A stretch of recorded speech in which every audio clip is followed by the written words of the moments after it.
Yo, what is up? It's Jesse with It's Lit Book Reviews here.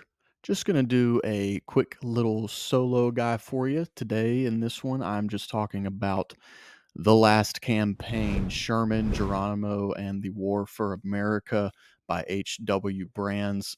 This is essentially a general, short, but very informative general book on the conflict between Native Americans and United States of Americans. Um, Sherman and Geronimo are two of your main characters that you're following, main figures that you are following. Sherman's presence is felt kind of throughout the book. Geronimo's more at the beginning and the end, and then it's filled in with a lot of the other conflicts between all the different tribes. There's conflicts between the native tribes and Mexicans, and you learn just the history of the entire conflict.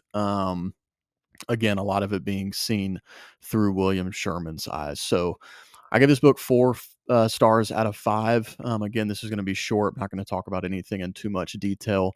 But if you're looking for any type of historical information about the conflict between these two parties in the pre Civil War era, during the Civil War, and after it, it's very informative. It's really good. And it's also great at just showing that it's very easy for us to look back on this and lose our perspective really easily, you know?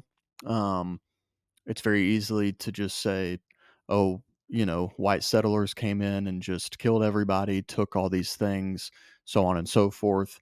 It's also easy to look at some parts of the history and say, well, these people were wild, they were very murderous, very violent, thieves, this so on and so forth.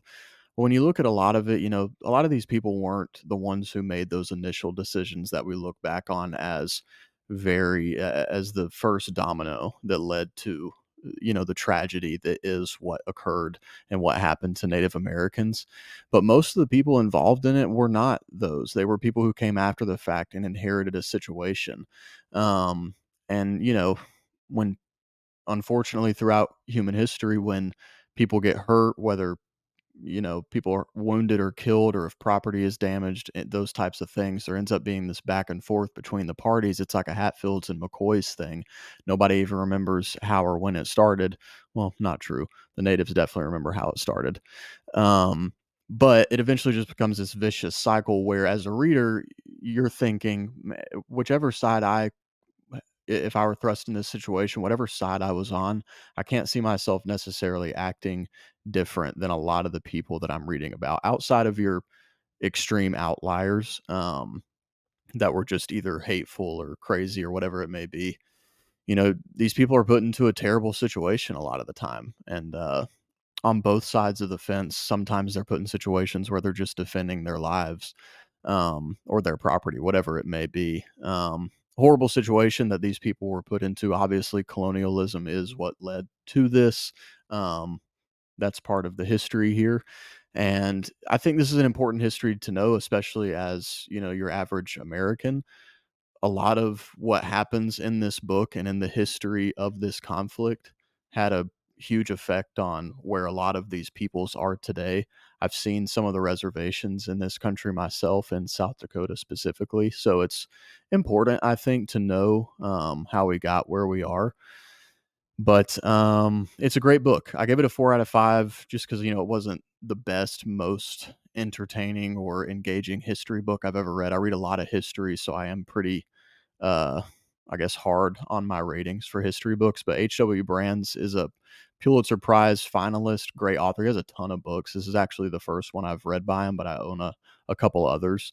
But yeah, really good read. Again, if you want to read and know what happened and the different stories of the different parties in this conflict between the natives of America and the settlers and their descendants. Essentially, this is a great read. So The Last Campaign by H.W. Brands, I do recommend it if you're looking for something in that form of history. And if there's anything I can say more specific that I really think is great about the book, is William Sherman is kind of remembered mostly as, Grant's right hand man that stormed, burn Atlanta to the ground on his way to Savannah, stormed through the South. He's often remembered as kind of crazy. and maybe kind of violent. But in this book, you get to see his intellectual and eloquent side. You know, he was in his writings, he was very well spoken and knew what he was talking about and had a lot of perspective, and used big words and all that good stuff. So you get to see a lot of that. And you also get a lot of interviews when they were older of the Native Americans who experienced this, and to hear how they so just, their culture is obviously different and how very matter of factly, and I don't mean this in a bad way or a good way always either, but just matter of factly, this is what we did. This is who we are. This is why we're the way we are. And we're not just going to change because you want us to. And they even say that in their older age, even, when they have assimilated in some degrees to some degree, they're still who they are at the end of the day. So it's interesting just to hear the way that they reminisce on that time. Again, it's very tragic. So there's a lot of heartbreaking moments in this book, but I think it's really good to read and to learn about this time. So I'm Jesse with It's Lit Book Reviews. Sorry for the hat. Actually, I'm not. It's cool. Andrew and I are both going to do some more shorter solo videos of just different books that we don't read together, probably mostly history. So let us know if you like this kind of thing, and I'll see you on the next one.